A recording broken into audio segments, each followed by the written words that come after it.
Hello friends and welcome to the Exams Made Simple, and we are back again with the Hindu Complete Newspaper Analysis for 3rd of October 2022। 3 अक्टूबर 2022 का the Hindu newspaper analysis देखेंगे।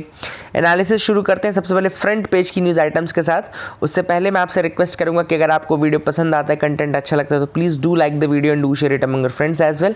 साथ ही जो UPSC 2023 की तैयारी अगर कर रहे हैं और यूपीएससी 23 के लिए प्रीलिम्स का फैक्ट जो स्टैटिक वाला पोर्शन है वो नहीं पढ़ रहे हैं या नहीं पढ़ पाए किसी रीज़न से, तो हमारी यूपीएससी सीरीज ज्वाइन कर सकते हैं प्रीलिम्स के लिए। नीचे डिस्क्रिप्शन और कमेंट में आपको लिंक मिल जाएगी। स्टार्ट करते हैं सबसे पहले फ्रंट पेज से ही। पहली जो न्यूज़ है, I am in the presidential race to strengthen the Congress, Mallikarjun खड़गे ने कहा ऐसा। तो इसके ऊपर हम डिस्कस नहीं करेंगे, लेकिन कांग्रेस के सेशन से रिलेटेड हम बातें कर लेते हैं, क्योंकि यूपीएससी अगर कोई इससे कोरिलेशन बनाएगा तो यूपीएससी कांग्रेस के सेशंस का कोरिलेशन बनाएगा। उसमें कुछ कुछ इंपॉर्टेंट फैक्ट्स देख लेते हैं। तो जो नेशनल वर्ड है कांग्रेस में, वो नागपुर सेशन कांग्रेस का जो था 1891 का, उसमें सबसे पहली बार ऐड किया गया था। तो ये एक फैक्ट आप याद रखेगा। बंकिम चंद्र चटर्जी ने जो सॉन्ग लिखा था वंदे मातरम का, it was composed by him in the Calcutta session of Congress 1896। वहाँ पे गाया गया था कैलकाटा सेशन 1896 में वंदे मातरम, याद रखेगा। Dadabhai Naoroji mentioned Swaraj for the first time in speech in the Calcutta session of the Congress 1906। Swaraj शब्द जो है दादा भाई नौरोजी द्वारा स्टार्ट किया गया था 1906 में।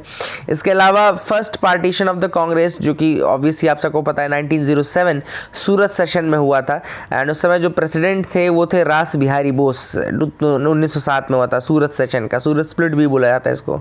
फिर national anthem Janagana Mana composed by Rabindranath Tagore was sung for the first time in the Calcutta of Congress 1911। 1911 में हुआ था, ये चीज़ गाया गया था।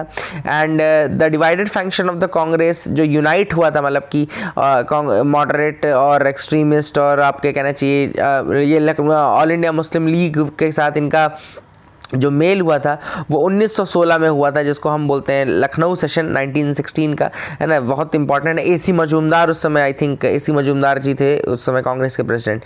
First joint session of the Congress and Muslim League took place in Lucknow 1916। वही सेशन था जो पहला जॉइंट सेशन था। एंड लखनऊ सेशन मैंने हाँ देखो लिखा भी है, AC Ambika Charan Majumdar was the chairman of that. Annie Besant 1917 में पहली बार first women president of Congress बनी। Annie Besant first women president of Congress, और Sarojini Naidu was the first Indian women president of the Congress. 1925 में बनी थी ये। एनी बेसेंट 1917 में बनी थी first women president of Congress, first women president of Congress, और Sarojini Naidu was the first Indian women president of the Congress, ठीक है ना। एंड महात्मा गांधी ने केवल कांग्रेस का एक ही सेशन चेयर किया था, वो था 1924 का सेशन, बेलगांव सेशन जिसको हम बोलते हैं 1924 का, वो सबसे एक ही बार किया था उन्होंने। और first Muslim president of the Congress was Badruddin Tyabji. पहले मुस्लिम प्रेसिडेंट जो थे वो बदरुद्दीन तैयब जी थे। And first British president of the Congress was George Yule. George Yule जो थे first British president of the Congress थे, जॉर्ज यूल, ठीक है ना। ईयर थोड़ा इसमें गलत लिखा है, लेकिन फर्स्ट ब्रिटिश प्रेसिडेंट इसमें जो थे कांग्रेस के वो जॉर्ज यूल थे, ठीक है ना। सबसे ज़्यादा बार कांग्रेस के प्रेसिडेंट दादा भाई नौरोजी रहे, और यंगेस्ट जो प्रेसिडेंट का ऑनर जाता है, यंगेस्ट प्रेसिडेंट का, वो ये मौलाना अबुल कलाम आज़ाद को जाता है, ठीक है ना। तो these are the facts which you should remember about the Congress sessions और उनके प्रेसिडेंट्स के बारे में। I hope you will remember these facts, I hope you got clarity. दूसरी जो न्यूज़ है बहुत ही अनफॉर्चुनेट न्यूज़ है वैसे, लेकिन जाननी ज़रूरी है आपके लिए। At least 125 people killed in Indonesia football stadium stampede. तो इंडोनेशिया में फुटबॉल स्टेडियम था जहाँ पे एक स्टैम्पीड हुआ, एंड मलांग इंडोनेशिया की जगह है। Stampede took place in the football stadium in Indonesia. Nearly 125 people were killed, 320 were injured. So this is a very unfortunate news which you have to, मतलब which should not have happened at least, लेकिन ये चीज़ यहाँ पे हुई है, तो ये चीज़ आपको पता रखनी है, याद रखना है इसके बारे में, ठीक है ना। I hope you got clarity regarding that as well. आगे मूव करते हैं। 3 decades after clashes tore Dalits and Lingayats apart, Rahul Gandhi gives them Bharat Jodo road. तो यहाँ पे लिंगायत्स के बारे में थोड़ा मैं आपको फैक्ट बताना चाहता हूँ, क्योंकि यूपीएससी को ऑलरेडी क्वेश्चन पूछा हुआ है, और एनसीईआरटी में लिंगायत्स के बारे में जो लिखा है मैं वो आपको बता रहा हूँ। पार्ट है ना, जो थीम्स इन मिडेवल इंडिया करके, थीम्स इन इंडियन हिस्ट्री करके सेकेंड वाली बुकलेट है, पार्ट 2, उसमें है ये। तो 12th सेंचुरी के आसपास, मतलब 1150-51 के आसपास आपको बता रहा हूँ मैं, ये टाइम पीरियड रहा होगा जब एक नया नया मूवमेंट कर्नाटका में स्टार्ट हुआ, new movement started in Karnataka, ठीक है ना। एंड वहाँ पे एक ब्राह्मण थे जिसका नाम था बसवन्ना, है ना, Brahmin whose name was Basavanna, and he was initially a Jain and minister in the court of Chalukyan king. He was initially a Jain and minister in the Chalukyan king and his followers were known as Virashaivas. इसके जो followers थे उनको कहते थे वीर शैवाज, यानी heroes of the Shiva या फिर Lingayats, वियरर्स of the लिंगा. दोनों अलग अलग टर्म यूज होते, बहुत ही फाइनल डिफरेंस है दोनों के बीच में, वैसे बहुत फाइनल डिफरेंस है, लेकिन जो इनके फॉलोअर्स थे बसवन्ना के, उनको वीर शैवाज यानी कि हीरोज ऑफ द शिवा या फिर लिंगायत्स यानी कि वियरर्स ऑफ द लिंगा बोलते थे, ठीक है ना. लिंगायत का मतलब होता है वियरर ऑफ द लिंगा. अब Lingayat continue to be an important community, आज भी यहाँ पे इम्पॉर्टेंट कम्युनिटी के रूप में है. अभी रिसेंटली ही टसल चल रही थी, उनको हिंदू से अलग होना था, कह रहे थे हम हिंदू से अलग हैं, इस्लाम को सेपरेट घोषित करो. अब they worship Shiva in the manifestation as a linga, वो लिंग के रूप में शिवा के मैनिफेस्टेशन की पूजा करते हैं. And men usually wear a small linga in silver case on a loop strung over the left shoulder.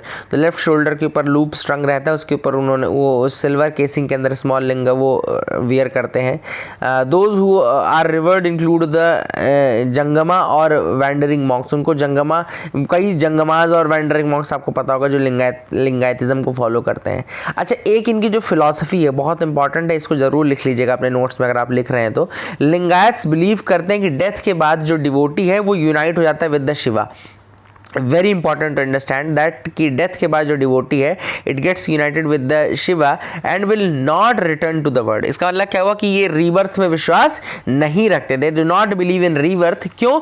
क्योंकि they believe that after the death the devotee will get reunited with the Shiva and therefore will not return. तो therefore they do not practise funerary rites such as cremation prescribed in the Brahmashastra. Instead they ceremonially bury the dead. वो अपने जो dead होते हैं उनको बरी कर देते हैं, इसलिए वो क्रिमेट नहीं करते ओवरऑल, क्योंकि उनका ये मानना है कि अब ये कहाँ जाएगा, अब ये यूनाइट होने जाएगा शिवा के साथ, है ना. और रीबर्थ पे तो विश्वास रखते नहीं कि उसको मुक्ति युक्ति करनी हो, तो कहते हैं कि अब ये मर गया मतलब कि ये अब शिवा से मिल गया, है ना, ही विल नॉट रिटर्न. तो they do not practise any funeral और एनी क्रिमेशन और something like that, but they rather ceremonially bury the dead. ठीक है, तो ये एक बहुत इंपॉर्टेंट फैक्टर. रीबर्थ में विश्वास नहीं रखते हैं क्योंकि ये मानते हैं कि डेथ के बाद जो डेड पर्सन है, जो वर्शिपर है, वो किससे मिल जाएगा, लॉर्ड शिवा से मिल जाएगा. तो that is the thing which is important. And the Lingayats also encourage certain practices disapproved in the धर्म शास्त्रास. कई practices तो धर्म शास्त्रास में disapproved हैं, उनको ये promote करते हैं, है ना. और post puberty marriage and remarriage of the widows, इसको भी ये काफ़ी promote करते हैं. post puberty marriage and remarriage ये of the widows ये भी promote करते हैं. वीर Shaivism tradition is derived from वचनाज, यानी कि sayings. वाचनाज या वचनाज से ये हुई है. It was composed by Kannada by women and men who joined the movement. तो वचनाज या वाचनाज याद रखेगा. They were composed by the men and women of Karnataka, Kannada. ठीक है. I hope you got clarity regarding that as well. Must inspect imported food items expeditiously. अब यहाँ पे हो क्या रहा है कि फसाई यानी कि FSSAI यानी कि food safety and standards authority of India, अब उसके पास बहुत सारे इम्पोर्ट्स, जैसे फूड आइटम इम्पोर्ट करने से पहले उसको क्वालिटी टेस्टिंग करनी पड़ती है, बट फसाई जो है वो कर नहीं पा रहा है ऐसा बहुत जल्दी, and that is the reason why बहुत सारा माल जो है इम्पोर्ट के लिए अटका हुआ है, उसमें NOC नो ऑब्जेक्शन सर्टिफिकेट ये प्रोवाइड नहीं कर पा रहे हैं. थोड़ा सा हम बात कर लेते हैं FSSAI के बारे में. FSSAI यानी कि food safety and standard authority of India, ये एक ऑटोनॉमस स्टैट्यूटरी बॉडी है. फैक्ट ऐसे कीवर्ड लिखते जाओ, जैसे आपने FSSAI लिख दिया. नोट्स कैसे बनाते हैं, ऐसे लिखा, एक गोला बनाओ, एक डंडा इधर से निकालो, लिखो क्या, ऑटोनॉमस स्टैट्यूटरी. तो ये हो गया, एक माइंड मैप बन जाएगा आपका, ठीक है ना. एंड फिर इसका हेडक्वार्टर दिल्ली में, तो दिल्ली लिख दो. How did it came to being, जैसे लिखा हुआ, how did it came to being, कैसे आया. तो बहुत सारे एक्ट्स देखो लिखे हुए हैं. There are many acts which were there. Just let me go to that page once again. Yeah. हाँ, तो how did it came to being, देखो लिखा हुआ है कि 2006 में FSSAI एक्ट आया था। तो पहले FSSAI एक्ट लिख दो कि भाई 2006 में आया था, और बहुत सारे जो एक्ट पहले के थे काम वो उसको दे दिए गए थे। जैसे पहले prevention of food adulteration act 1954 का दिया गया था। इसके अलावा फ्रूट प्रोडक्ट्स ऑर्डर 1955 में दिया गया था। इसके बाद आपका मीट फूड प्रोडक्ट्स ऑर्डर 1973 में दिया गया था। Vegetable oil products control order 1947 में, edible oil packaging regulation order 1988 में, milk and milk products order 1992 में। तो they were repealed after the FSSAI act of 2006, तो याद रखेगा। और कंसिक्वेंटली इसका जो स्टैब्लिशमेंट काम है, FSS एक्ट 2006 में आया था, FSSAI का जो स्टैब्लिशमेंट काम है 2008 में कंप्लीट हुआ था, और वर्क जो है इसका इफेक्टिवली 2011 से शुरू हुआ जब इसके रूल्स एंड आ गए, ठीक है ना। अब 7 की प्रोसेस है जो FSSAI फॉलो करता है। 7 प्रोसेसेस है। पहला है set standards of food products. एक तो फूड प्रोडक्ट्स के स्टैंडर्ड्स को सेटअप करता है कि कितना क्या किस क्वांटिटी में क्वालिटी का होना चाहिए। Develop safe food practices, safe food practices को डेवलप करना। लाइसेंस द फूड बिजनेसेस का लाइसेंस प्रोवाइड करना, ठीक है ना। एंड इसके अलावा इंश्योर कंप्लायंस थ्रू इंस्पेक्शंस करता है, कंप्लायंस करने के लिए मजबूर करता है। टेस्ट फूड फॉर स्टैंडर्ड्स, मतलब फूड का स्टैंडर्ड टेस्ट करता है। Then train and build capacity building का काम करता है, ट्रेनिंग प्रोवाइड करने का काम करता है। देन सिटीजन आउटरीच मतलब कि ऑब्वियस बात है, सिटीजन को इन्फॉर्म करना अलग अलग तरीक़ों से, एड्स के माध्यम से सारी चीज़ें करना। तो I hope you got clarity regarding that as well. I hope आपको समझ में आ गया होगा। आगे मूव करते हैं। अच्छा, आगे मूव करते हैं, एक और न्यूज़ आइटम देखते हैं। विशाखापट्टनम अ ग्रेवयार्ड फॉर सबमरीन्स। अब विशाखापट्टनम को ग्रेवयार्ड फॉर सबमरीन्स कहा जाता है। The city of Visakhapatnam is known for being the home of the eastern command, naval command. तो याद रखेंगे यहाँ पे ईस्टर्न नेवल कमांड भी है, and which it is also home to the largest integrated steel plant. Largest integrated steel plant भी आपका विशाखापट्टनम में ही है। एंड 1000 ईयर ओल्ड, 1000 साल पुराना सिम्हाचलम टेम्पल भी यहीं पे है। तो विशाखापट्टनम की कुछ जगहें आप नोट कर लीजिएगा, क्वेश्चन अगर आए। सिम्हाचलम तो एटलीस्ट याद ही रखिएगा, है ना। सिम्हाचलम भी यहाँ पर है आपका। एंड देन इसके अलावा 1000 ईयर ओल्ड सिम्हाचलम टेम्पल भी यहाँ पर है। इसके अलावा लार्जेस्ट इंटीग्रेटेड स्टील प्लांट भी यहाँ पर है, और ईस्टर्न नेवल कमांड का होम भी यही है, ठीक है ना। अब यहाँ पे देखो क्या है कि ये एक क्यों फेमस है। It was famous because of the sinking of Pakistani naval submarine PNS Ghazi. तो PNS गाजी आपको याद होगा, राणा दग्गुवती की मूवी भी आई थी गाजी अटैक, उसमें आपको याद होगा कि PNS गाजी जो थी, it was of the coast of Visakhapatnam only in on 4 दिसंबर 1971। 4 दिसंबर 1971 का दिन था जब गाजी, जो PNS गाजी था, उसको मार गिराया था। और PNS गाजी अटैक, इसके ऊपर जो मूवी बनी है वो भी आपको याद रखना है। And December 4 is celebrated as navy day, इसीलिए December 4 जो है हमारे इंडिया में वो नेवी डे के रूप में सेलिब्रेट होता है। It was that momentous victory at the sea. तो these are the some of the reasons कि क्यों ये फेमस है। और यही नहीं, इसके अलावा मैंने तो उसके जैसे बोल दिया, वो मीम वाला जो है, यही नहीं, है ना। तो ये जो विशाखापट्टनम है, यहाँ पे आपको सेकेंड वर्ल्ड वॉर के टाइम पे भी एक जापानीज सबमरीन भी यहाँ पे सिंक की गई थी, जिसका नंबर था RO-110, RO-110 था उसका नंबर। एंड दैट वॉज संग इन द रामबिल्ली विलेज जो है यहाँ पे 11 फरवरी 1944 में वो सिंक किया गया था। तो इस तरीके से it was known as the graveyards of the submarines, and these are the things which are very famous. I hope you got clarity. Move करने से पहले आज के प्रीलिम्स के क्वेश्चंस और mains question of the day देख लेते हैं। प्रीलिम्स के क्वेश्चन देखते पहले। पहला सवाल है, which of the following will increase the liability of the government. Liability government की कौन बढ़ाएगा? ए कैपिटल, फर्स्ट लिखा है कैपिटल एक्सपेंडिचर, सेकंड लिखा है salaries of the employees, third लिखा है बोरोइंग बाय द PSUs। तो आपको बताना है कि इसमें से गवर्नमेंट की लायबिलिटी कौन बढ़ाएगा, 1, 3, 1, 2, 3 या 1, 2, 3। अच्छा सवाल है, अटेम्प्ट जरूर करना अपने से। मैं आंसर आपको बता देता हूँ हालांकि, लेकिन आप बताना है कि आपसे बना कि नहीं। तो इसका करेक्ट आंसर है 3 ओनली, क्योंकि कैपिटल एक्सपेंडिचर को अपन वो नहीं, लायबिलिटी नहीं मानते, क्योंकि कैपिटल एक्सपेंडिचर एसेट्स क्रिएट करती है।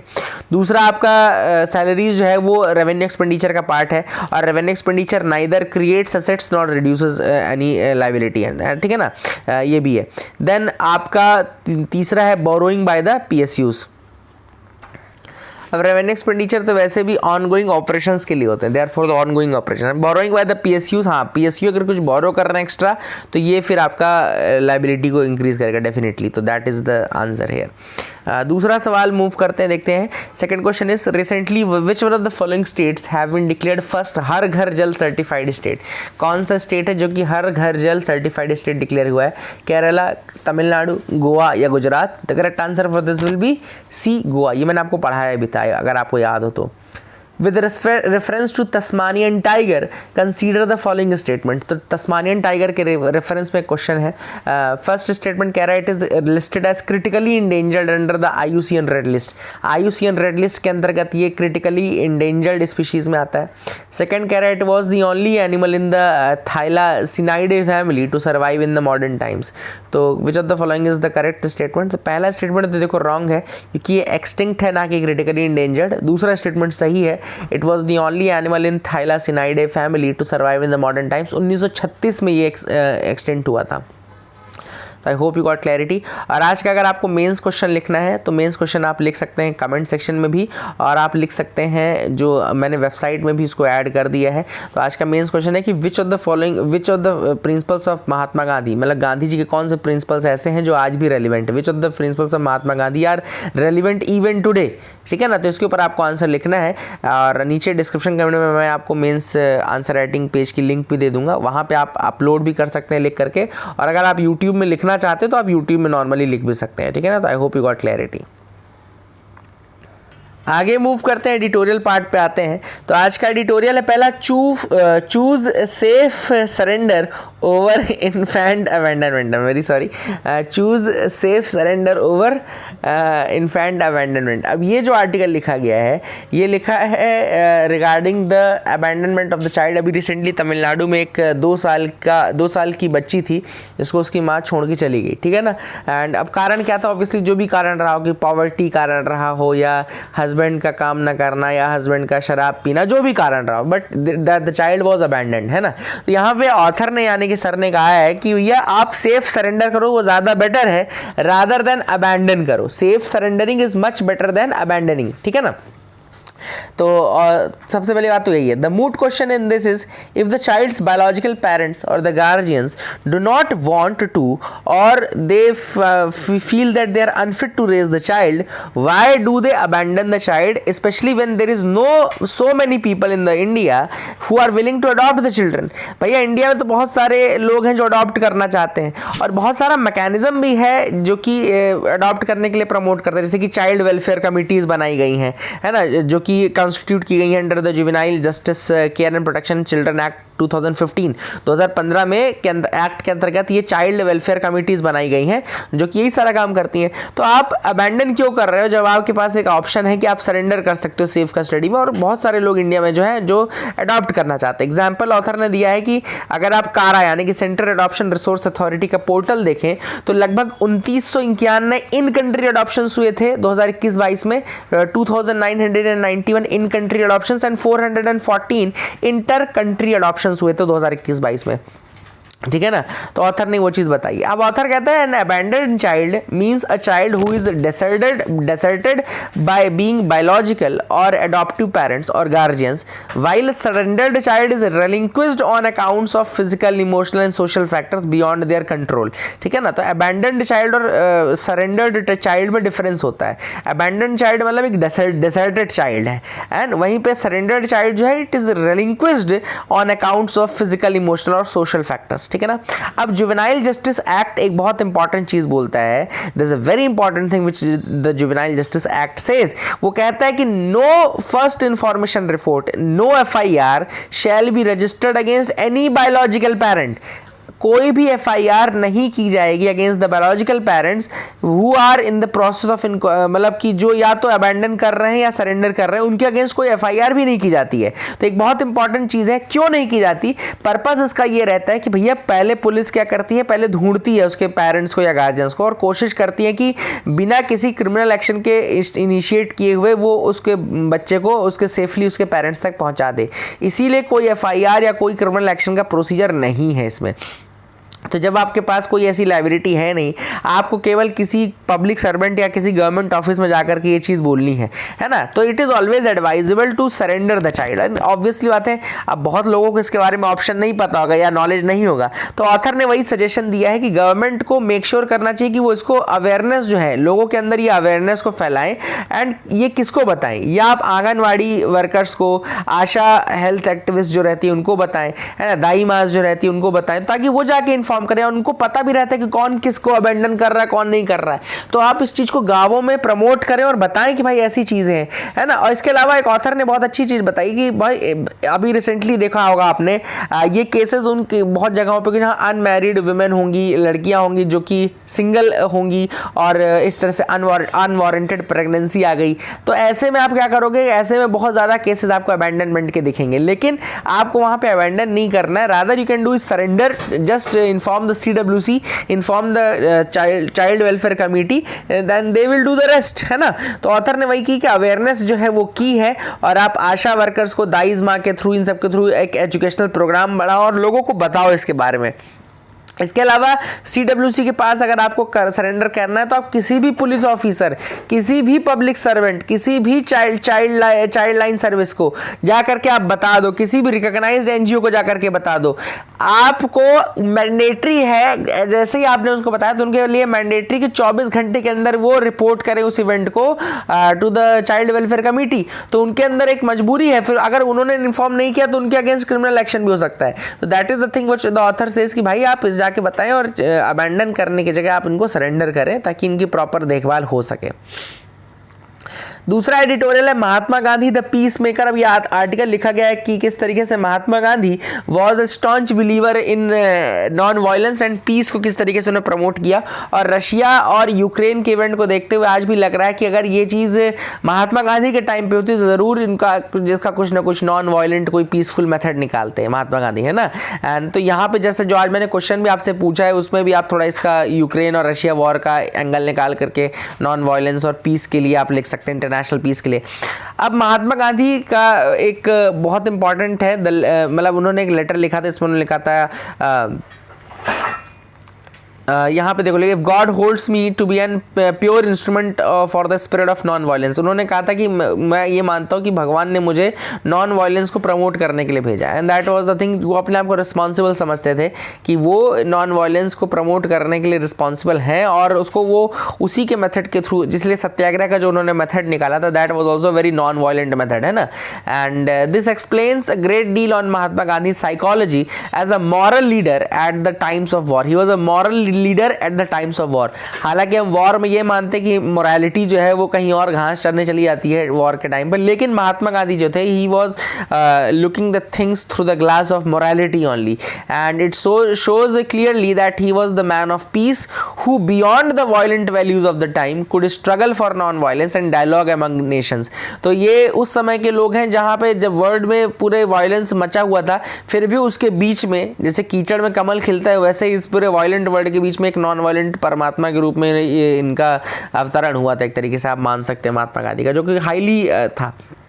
अब लेकिन एक और चीज़ थी, कई लोग ये भी कहेंगे कि आप क्विट इंडिया मूवमेंट देख लो तो आपको ऐसा नहीं लगेगा कि he was very non violent, वहाँ पे आपको थोड़ा वायलेंस भी मिलेगा। तो महात्मा गांधी ने एक चीज़ लिखी थी, I do believe that where there is only a choice between cowardice and violence, when there is a choice between cowardice and violence, I would advise violence। उन्होंने एक बहुत अच्छी चीज़ लिखी कि when there is a choice between only cowardice and violence, not choice between violence and non-violence। If there is a choice between violence and non-violence, he will choose non-violence। But if there is a choice only between cowardice and violence, then he would advise violence। But I believe that non-violence is infinitely superior to violence। Forgiveness is more manly than punishment। उन्होंने क्या कहा, non-violence is infinitely superior to violence, forgiveness is more manly than punishment, but forgiveness only when there is a power to punish। देखो कितनी अच्छी बात है, forgiveness आप तभी दे सकते हैं when you have a power to punish, ऐसा नहीं कि अपने से मजबूत आदमी को आप बोलोगे कि चलो तुमको माफ किया, आगे से मत करना।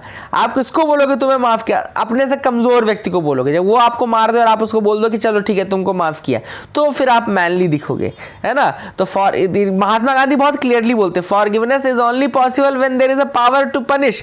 अ mouse hardly forgives a cat when it allows itself to be torn into pieces by her. तो इन्होंने एक चीज और कही थी महात्मा गांधी ने कि a mouse hardly forgives a cat. क्या माउस बोलेगा कि ठीक है मुझे काट डालो, फाड़ डालो और just I will forgive you?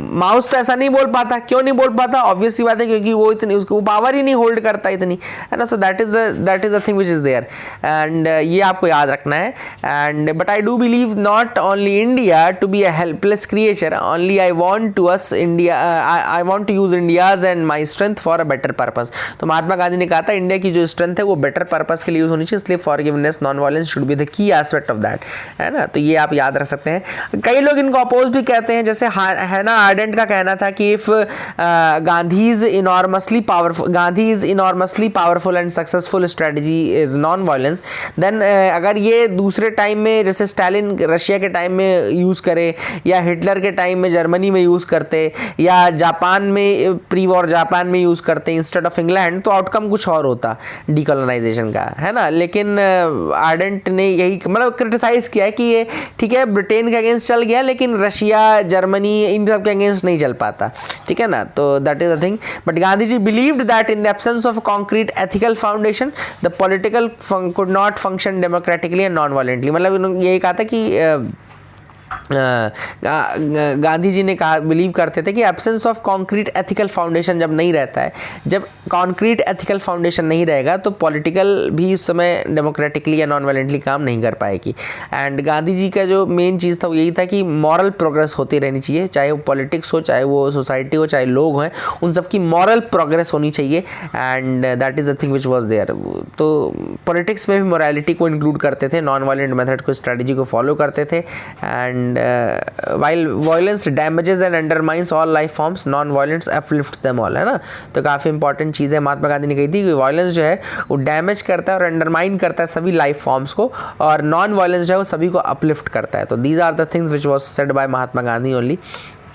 Italy में आपको पता है, मैंने आपको बताया था ब्रदर्स ऑफ इटली पावर में आया है, which is founded in 2012 by Giorgio Meloni. तो जियोर्जियो ब्रदर्स ऑफ इटली के लीडर हैं जियोर्जियो मेलोनी, और राइट की तरफ मूव हो चुका है। नॉर्ड स्ट्रीम पाइपलाइन में क्या हुआ अभी रिसेंटली, आपको पता है नॉर्ड स्ट्रीम पाइपलाइन का यूज़ होता है रशिया से यूरोप में गैस का ट्रांसमिशन करने के लिए। 4 लीक्स डिटेक्ट किए गए हैं नॉर्ड स्ट्रीम पाइपलाइन में, जिसमें 2 लीक्स तो स्वीडिश वाटर्स में हुए हैं और 2 लीक्स डैनिश वाटर्स में हुए हैं। तो दोनों के केसेस में, डैनिश हो चाहे स्वीडिश हो, यूक्रेन का कहना है कि ये रशिया ने किया है टेरराइज करने के लिए यूरोप को, है ना। And these explosions were done by Russia. और वहीं पे रशिया का ये कहना है कि ये टेररिज्म का एक्ट है, possibly by any state actor. तो वहाँ के जो स्टेट एक्टर उनके द्वारा ये है। तो अभी देखते हैं इसके ऊपर अभी क्या है, लेकिन ये आपको नॉलेज होना चाहिए कि क्या चल रहा है, ठीक है ना। अभी एक नया, जैसे अभी जो कम्युनिकेशन हो रहा है हमारे यहाँ वो वायर्स के थ्रू, ऑप्टिकल फाइबर्स के थ्रू या इन सब के थ्रू हो रहा है, ठीक है ना। जो भी इंटरनेट लगते हैं, देखा होगा आपने कई बार वायर्स होने। अब जो डेवलपमेंट हो रहे हैं सैटेलाइट कम्युनिकेशन में, चाहे LEO यानी कि लो अर्थ ऑर्बिट कॉन्स्टलेशंस की अगर हम बात करें, चाहे वो हम HTS की बात करें, हाई थ्रूपुट सैटेलाइट सर्विसेज की बात करें, तो ये जो है ऑफर करती हैं unprecedented capacity and flexibility provide करती हैं, एंड कवरेज प्रोवाइड करती हैं, बहुत लार्ज एरियाज़ में कवरेज प्रोवाइड करती हैं। तो ऑथर ने ये कहा कि अब जो टाइम आ रहा है धीरे धीरे, वो सैटेलाइट कम्युनिकेशन का, सैटेलाइट से इंटरनेट प्रोवाइड करने का टाइम भी आ रहा है, ठीक है ना। जैसे कि आप देखें, अगर 5G नेटवर्क इंडिया में आएगा तो उसके लिए बहुत सारी भी प्रॉब्लम्स हैं, जैसे कि प्रॉपर इंफ्रास्ट्रक्चर की कमी है, फाइबराइजेशन, मतलब जो ऑप्टिकल फाइबर बिछने थे, फाइबराइजेशन अभी प्रॉपर नहीं है, ऑप्टिकल फाइबर से नहीं बिछे हैं, है ना। और many places still do not है 4G, आप 5G कैसे ला पाओगे पूरे कंट्री में, ठीक है। तो these are the major issues जो कि हैं। तो ऐसे में ऑथर ने कहा कि भैया satellite communication can be A game changer, but satellite communication में काफ़ी प्रॉब्लम्स हो सकती हैं फ्यूचर में अगर आप देखें तो, है ना। क्योंकि ये कवरेज तो ज़्यादा प्रोवाइड करेंगी, no doubt they will provide huge coverage ये हमेशा ज़्यादा प्रोवाइड करेंगी, और जो मतलब लास्ट माइल कनेक्टिविटी प्रोवाइड करने के लिए काफ़ी इंपॉर्टेंट हो सकते हैं, ठीक है ना। लास्ट माइल कनेक्टिविटी प्रोवाइड करने के लिए they can help in that, but बहुत सारे चैलेंजेस हैं, जैसे कि सैटेलाइट डेटा ट्रांसफर जो होता है it provides very slow internet speed, ये स्लो इंटरनेट स्पीड प्रोवाइड करता है। लिमिटेड सैटेलाइट बैंडविड्थ होती है जो कि यूज़ की जा सकती है। अगर दो लॉन्ग डिस्टेंस कम्युनिकेशन हो रहा हो सैटेलाइट कम्युनिकेशन के थ्रू, तो उसमें आपको थोड़ा 3-4 सेकंड का डिले आपको देखने को मिलेगा, ठीक है ना।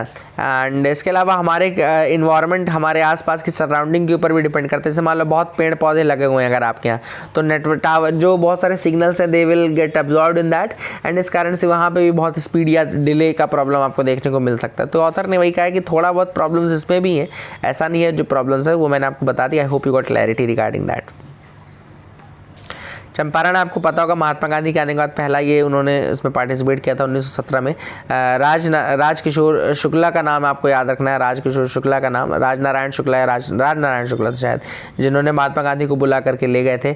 और इसमें डॉक्टर राजेंद्र प्रसाद JB कृपलानी भी महात्मा गांधी के साथ गए थे, जो कि उस समय लॉयर्स थे। और 1917 में उन्होंने वहाँ पर 3 कथिया सिस्टम चालू था चंपारण बिहार में। 3 कथिया ने कि वहाँ पर जो फार्मर्स थे उनको 3/20 पार्ट में इंडिगो प्लांटेशन करना पड़ता था। 3/20 3/20 याद रखिएगा, ये इंडिगो प्लांटेशन होता था। 3 कथिया सिस्टम कहलाता है चंपारण का, ठीक है ना। तो that is the thing which you used to remember also, ठीक है। तेलंगाना स्कूप स्वच्छ सर्वेक्षण ग्रामीण 2022 अवार्ड। तो तेलंगाना रैंक फर्स्ट हुआ है इन द क्लीनलीनेस सर्वे, जो कि स्वच्छ सर्वेक्षण ग्रामीण सर्वे है। स्वच्छ सर्वेक्षण ग्रामीण, कल हमने स्वच्छ सर्वेक्षण जो अर्बन एरियाज उनकी बात की थी, जिसमें इंदौर 6वीं बार लगातार टॉप पे आया। तो स्वच्छ सर्वेक्षण ग्रामीण की अगर हम बात करें तो यहाँ पे तेलंगाना है जो कि फर्स्ट आया। तेलंगाना के बाद हरियाणा वॉज द सेकेंड, उसके बाद तमिलनाडु लार्ज स्टेट कैटेगरी में, फिर in the large state category Tamil Nadu third था, ठीक है ना। तो सबसे पहले तेलंगाना, फिर हरियाणा, फिर Tamil Nadu. This was the ranking. I hope you got clarity.